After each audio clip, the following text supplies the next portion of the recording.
Yesus diserahkan ke tangan orang berdosa. Matius 26 ayat 43 sampai 46. Ya. Dan ketika ia kembali pulang, ia mendapati mereka sedang tidur sebab mata mereka sudah berat.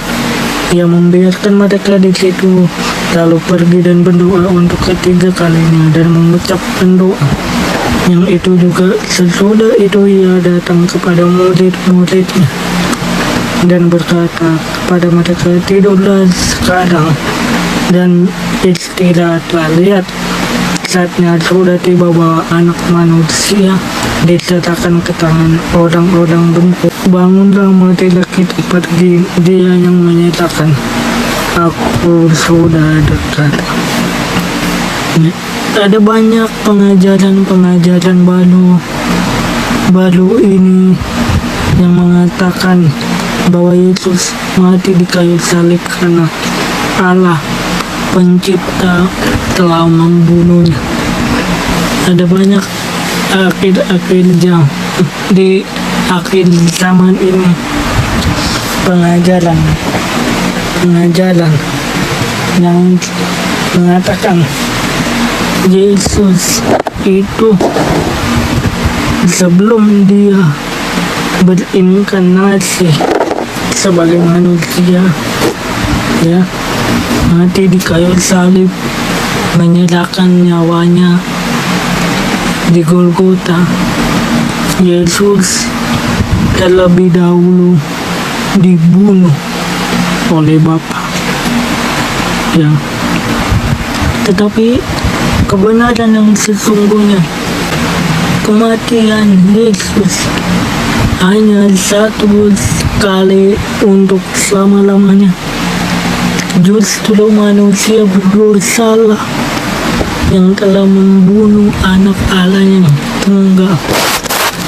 Justru orang berdosalah yang telah membunuh dan menyalibkan anak yang tunggal, yaitu Tuhan Yesus Kristus. Jadi kekristenan bukan Allah yang menyerahkan manusia atau mengorbankan manusia demi Allah. Beberapa pengajaran mengatakan bahwa kita harus berkorban bagi Allah, menderita bagi kerajaan Allah. Kita harus berkorban untuk diselamatkan, untuk memperoleh hidup kekal, ya. Tetapi kebenaran yang sesungguhnya ialah Allah di dalam Yesus, ya, pencipta langit dan bumi, penebus dosa dunia. Dialah yang berkorban untuk menebus dosa manusia. Tetapi kekristenan ialah Allah adalah kasih. Mengapa Yesus yang adalah Allah pencipta langit dan bumi berkorban menjadi manusia dan mati di kayu salib? Karena Allah adalah kasih, Maha Kasih dan juga Maha Adil. Kasih dan keadilannya dinyatakan dengan sebuah bentuk pengorbanan, ya.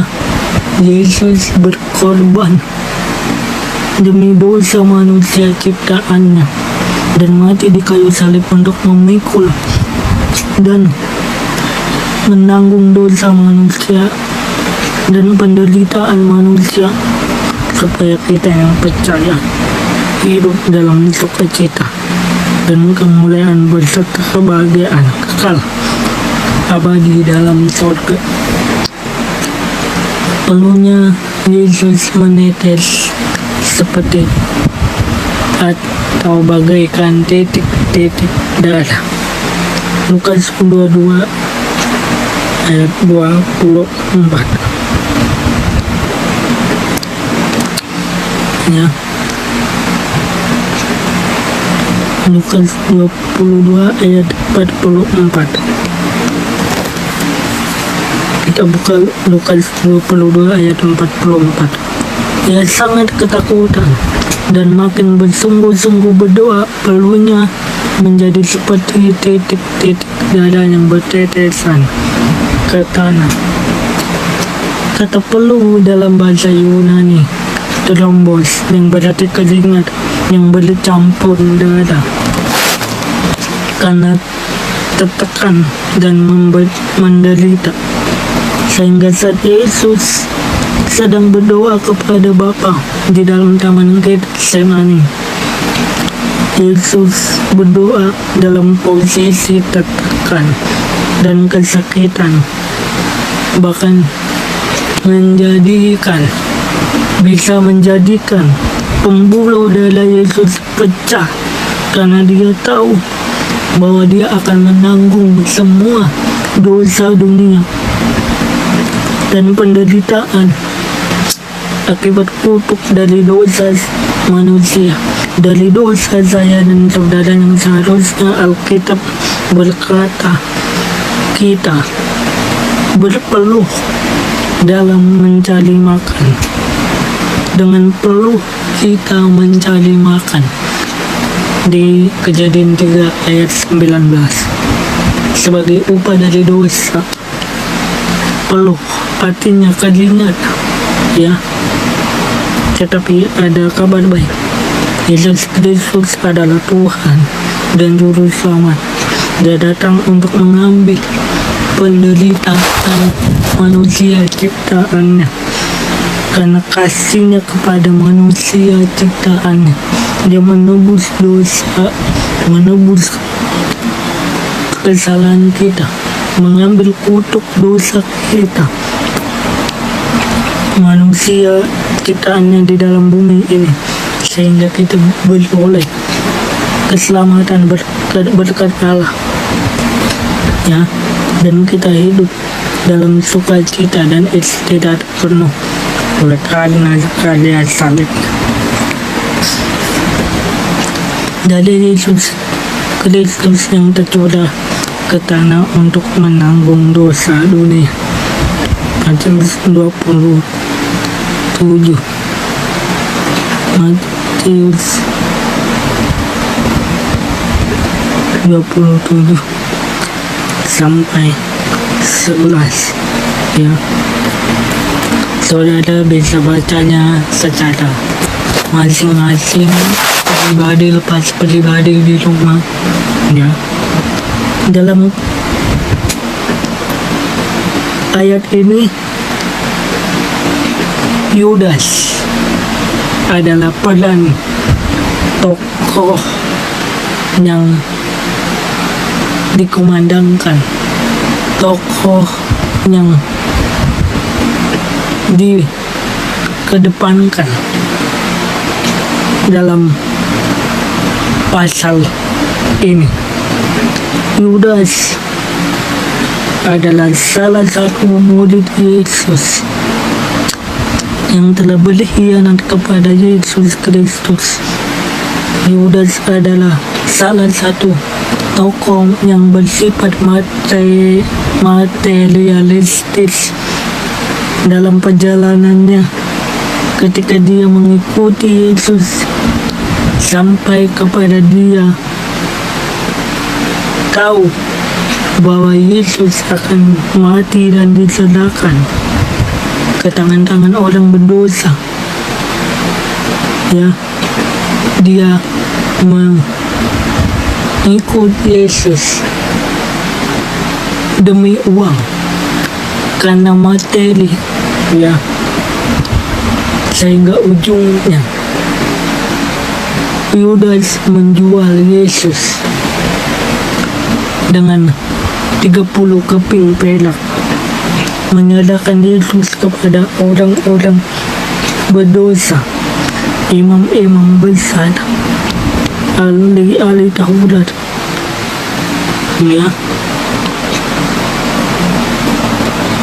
Dan di sini Yesus telah membayar menebus kita dengan darahnya yang tercurah yang mahal, telah membayar semua dosa kita, sehingga kita yang tadinya tidak layak, tidak pantas, tidak berguna, kita menjadi manusia yang berharga di mata Allah, mulia di mata Allah, karena pembayaran yang telah Yesus lakukan di kayu salib.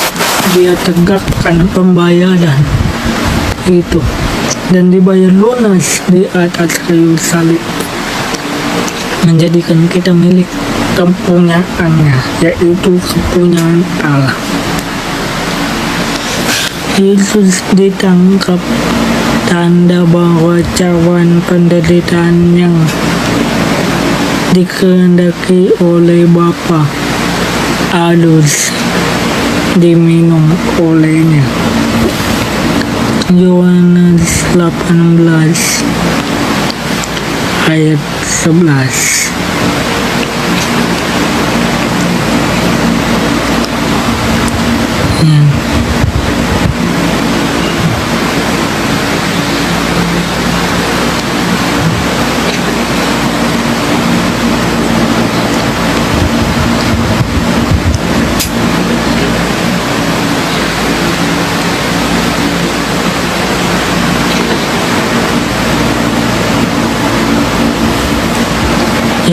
Yohanes 8 ayat 11.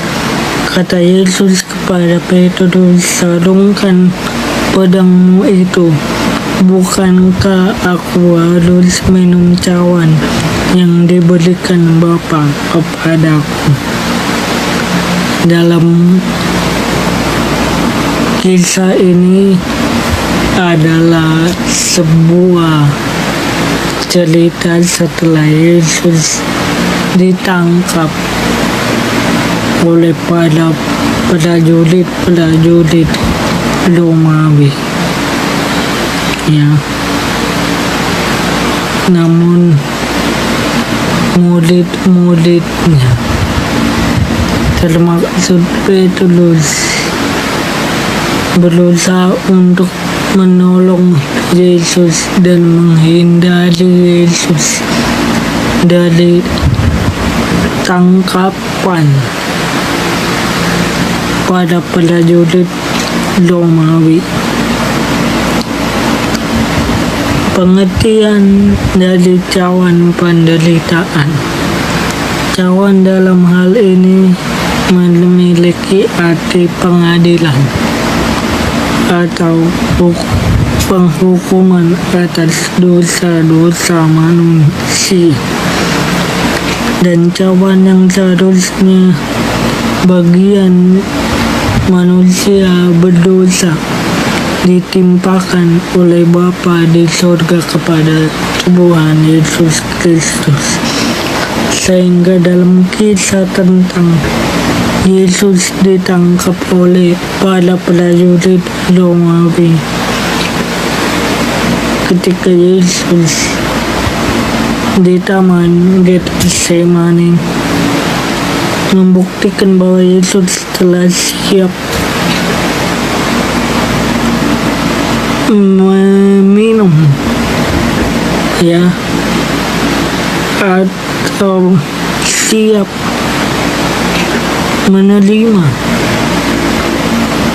murka, siksaan yang berasal dari Allah. Yesus meminum cawan murka Allah, cawan murka Allah yang seharusnya ditanggung oleh saya dan saudara. Murka Allah tertimpa atas Yesus. Yesus dimurkai oleh Allah supaya kita yang percaya, kita hidup di bawah berkat Tuhan. Yesus disiksa dan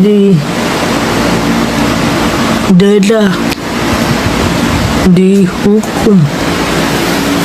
Ya, ketika Yesus di kayu salib, Allah mencurahkan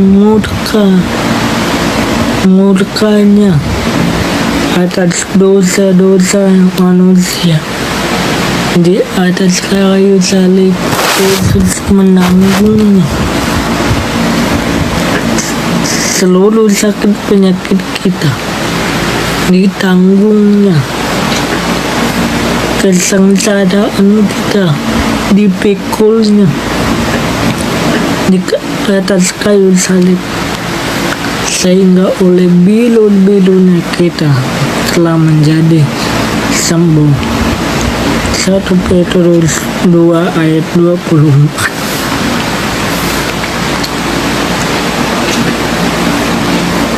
Ciuman menghasilkan kematian. Lukas 22 ayat 47 sampai 53.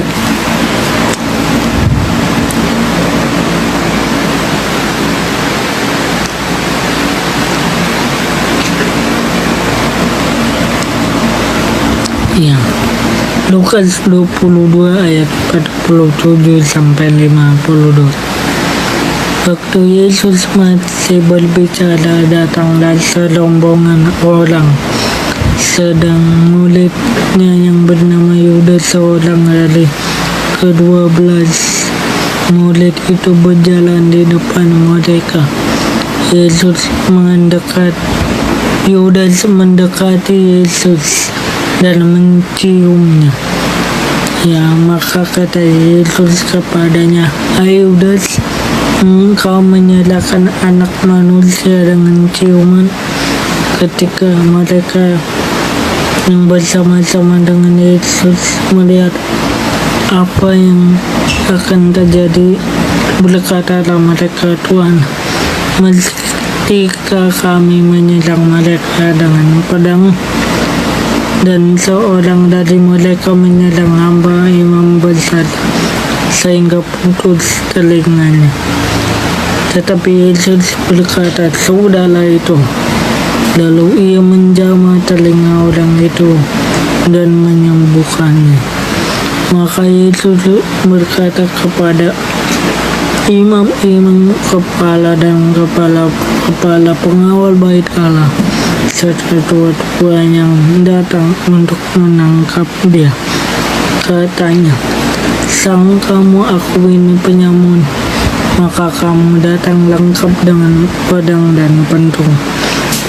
Padahal tiap-tiap hari aku ada di tengah-tengah kamu di bait Allah, dan kamu tidak menangkap aku."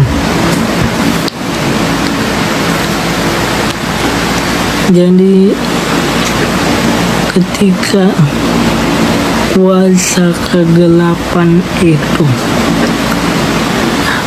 datang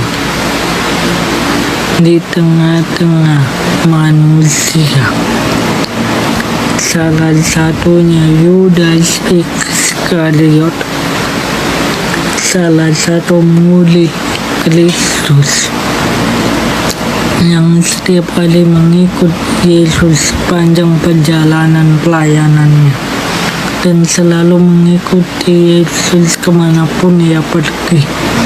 Tetapi ketika Yudas dirasuki oleh iblis setelah menerima roti yang diberikan oleh Yesus dari pinggan itu, karena Yesus tahu bahwa ia akan mengkhianatinya, Yesus memberikannya kepada Yudas dan terbukti Yudas mengkhianati Yesus dengan ciuman, sehingga Yesus ditangkap oleh prajurit Romawi dan dihukum.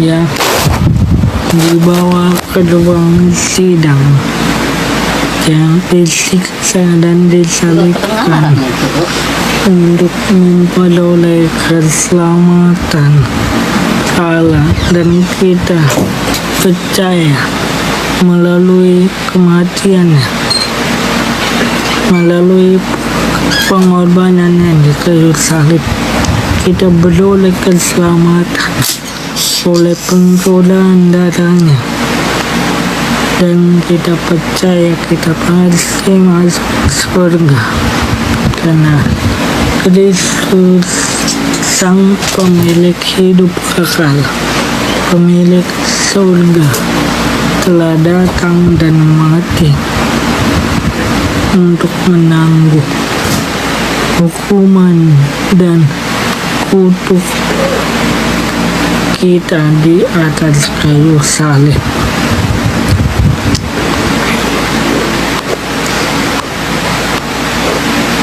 Yesus datang sebagai imam besar yang turut mengalami kelemahan, tapi ia tidak jatuh ke dalam dosa.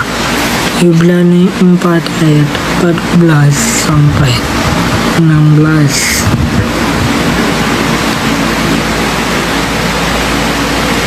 Karena kita sekarang mempunyai imam besar agung yang telah melintasi semua langit, yaitu Yesus anak Allah, baiklah kita teguh berpegang pada pengakuan iman kita. Sebab imam besar yang kita punya bukanlah imam besar yang tidak dapat turut merasakan kelemahan kita. Sebaliknya, sama dengan kita, ia telah dicobai, hanya tidak berbuat dosa. Sebab itu marilah kita dengan penuh keberanian menghampiri tahta kasih karunia, supaya kita menerima rahmat dan menemukan kasih karunia untuk mendapat pertolongan kita pada waktunya. Yesus sebagai imam besar yang telah datang, yang telah turut mengambil kelemahan, ya, tapi ia tidak jatuh dalam dosa. Di dalam perjanjian lama, imam besar itu adalah seorang perantara manusia untuk manusia bersekutu dengan Allah, dan imam itu dapat memimpin umat untuk beribadah kepada Allah dan mempersembahkan korban bagi Allah. Maka untuk masuk ke ruang ibadah, ya, itu di dalam bait Allah ada namanya ruang kudus dan ruang maha kudus. Ketika imam itu, ya, membawa atau memimpin sebuah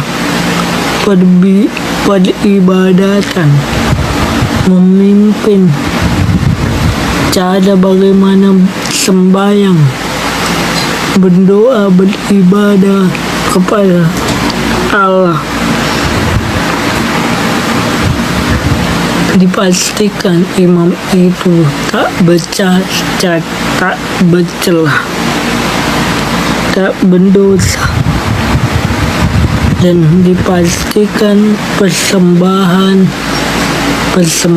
yang kita berikan kepada Allah, ya, korban yang telah kita berikan untuk Allah dipastikan tidak bercacat, tidak bercela. Ya, tetapi sebaliknya, kalau korban itu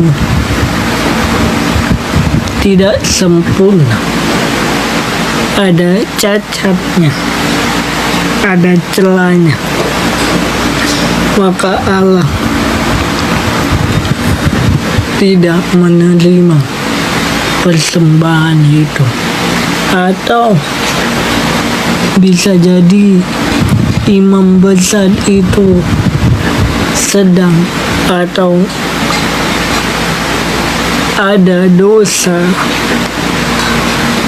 dalam dirinya sepanjang tahun itu, karena saat itu ketika orang Israel ingin mempersembahkan korban kepada Tuhan itu sekali setahun seumur hidup untuk menghapus dosanya.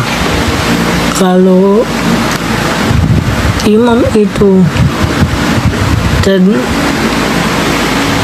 dapat bahwa dirinya ada dosa, maka Tuhan tidak menerima korban persembahan yang dia persembahkan, dan otomatis imam itu akan mati. Tetapi sebaliknya, kalau memang dia berkenan di hadapan Allah, tidak ada dosa dalam dirinya, dan persembahan yang dia persembahkan kepada Allah itu berkenan, tidak ada celah, tidak ada cacat, maka dia hidup, dia selamat. Tetapi sebaliknya, kalau cacat, kalau celah, imam itu akan meninggal dan mati. Dan itu dibuktikan.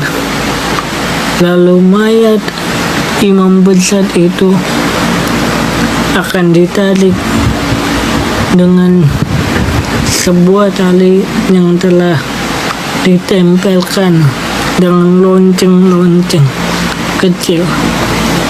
Tandanya ialah ketika lonceng yang diikatkan kepada kaki imam besar tersebut berbunyi, itu tandanya imam itu masih hidup, masih sehat, dan tetap mempersembahkan korban dengan layak, dengan sempurna. Tetapi kalau imam itu tidak lagi menggerakkan kakinya, tandanya ia mati, ia meninggal, dan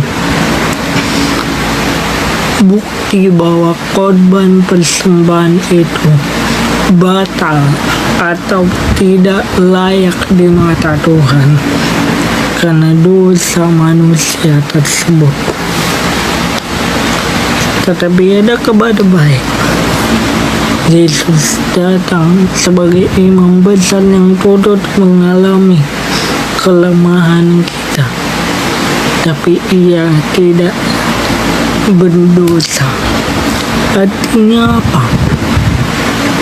Kalau manusia ketika dia dicobai oleh si jahat, seperti Adam dan Hawa dicobai, Adam dan Hawa jatuh ke dalam dosa dan mengakibatkan semua orang berdosa. Maka ketika manusia itu berdosa, tidak ada satupun yang bisa melayakkan dirinya untuk berkorban bagi Allah supaya ditebus dosanya. Usaha manusia untuk berkorban, mempersembahkan korban bagi Allah supaya terhapus dosanya tidak akan bisa, karena status untuk memperoleh hidup, status untuk memperoleh keselamatan atau masuk surga dipastikan sempurna, tanpa cacat, tanpa celah. Tapi ada kabar baik, Yesus Kristus telah datang sebagai imam besar agung. Dia adalah imam besar yang turut mengalami kelemahan kita, turut mengalami penderitaan kita karena dosa. Namun ia tidak jatuh ke dalam dosa. Selama hidupnya, imam besar agung itu Tuhan Yesus sama seperti manusia, bisa lapar, bisa haus, bisa lelah, letih, bisa menangis secara manusiawi. Ketika dia berinkarnasi, dia turut mengambil kelemahan kita, ya, supaya kita dibenarkan, diselamatkan, dihidupkan kembali. Karena Yesus telah mempersembahkan korban yang sesungguhnya di dalam perjanjian baru, yaitu tubuh dan darahnya sendiri yang tersalib, yang disalibkan, mati di kayu salib, menderita di kayu salib, supaya kita beroleh hidup yang kekal dan hidup kita berkenan sebagai persembahan yang agung bagi Allah. Amin.